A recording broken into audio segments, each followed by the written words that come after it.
What's up guys, this is Nikademis. Today I'm going to show you how to exaggerate the transients of your sounds and samples using compression. Step 1, get yourself a bang and sample. In this case, we'll grab a snare from a Vengeance pack.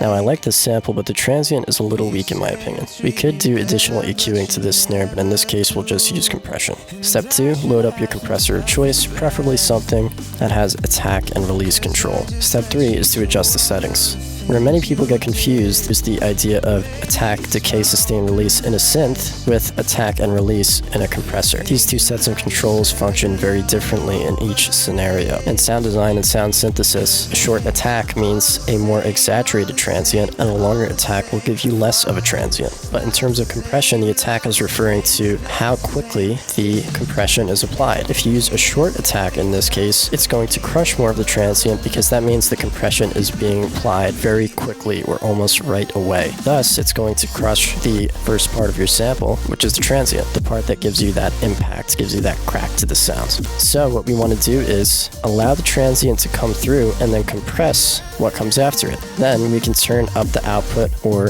the makeup gain, and by comparison, the transient will feel more exaggerated as we're compressing everything after the transient. The sound itself will feel more attacky, but we're using a slow attack on the compression. So let's set it to a slow attack. Let's try 100 milliseconds. We'll keep the release short in this case. I'll turn up the ratio and really turn down the threshold. This is without the compression, and now this is with the compression. And if you take a look at the meter here, you can see how the compression is being applied later on. So we're letting the transient through and then compressing what's after, turning up the makeup gain so that we really hear more of that initial impact. Let's really exaggerate this. So we've turned down the threshold, we've turned up the ratio a lot. Let's shut off the compressor and take a listen. And now let's turn it back on.